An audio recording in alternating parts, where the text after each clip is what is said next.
আসসালামু আলাইকুম প্রিয় দর্শক আর সাবস্ক্রাইবার। অনেকদিন ধরে সময় পাই না, কিছু কথা বলবো আর কি। তো অনেকদিন পরে কিছু সময়টা বের করে নিয়েছি কর্মস্থলে বসেই। যাক, সেটা আপনাদের সাথে একটু কথা শেয়ার করি। কিছু যেমন মনে করেন,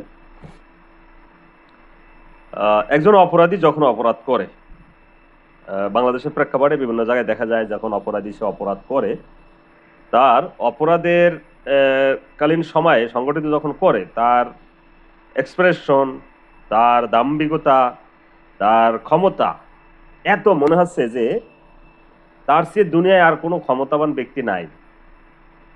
আল্লাহ মনে হয় তাকে ছেড়ে দিয়েছে, এমন অবস্থা তার এক্সপ্রেশন বা দেখলে। কিন্তু পরবর্তীতে যখন ওই একই ব্যক্তি আবার যখন মনে করেন প্রশাসনের কাছে ধরা খায় বা জনতার কাছে ধরা খায়, তখন তার চেয়ে মানে অভাবী অর্থাৎ দুর্বল মনে হয় দুনিয়াতে আর কেউ নাই। কেন রে ভাই? যখন আপনি অপরাধটা সংগঠিত করেন তখন আপনার মাথায় থাকে না? বিভিন্ন জায়গায় দেখি এই জিনিসগুলা।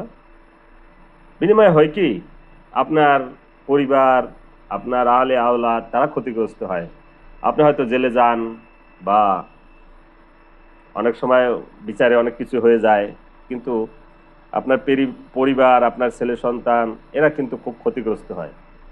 যারা এরকমের ক্ষমতা দেখান বিভিন্ন সময় বিভিন্ন আসলে একটু চিন্তা ভাবনা করবেন। অন্যায়টা সংগঠিত করেন ক্ষমতা দেখাইয়া, লাভ কি? কোনো লাভ নাই। লস, শুধু লস আর লস, এহকাল পরকাল দুই কালই লস। তা আপনাদের যদি কারো এই ভিডিওটা আমি করলাম কারণ আমি দেখেছি অনেকগুলাই, কারণ আমি আর ওগুলো মেনশন করতে চাচ্ছি না বা মেনশন করতেছি না, ইন অ্যাভারেজ একটা কথা বলতেছি।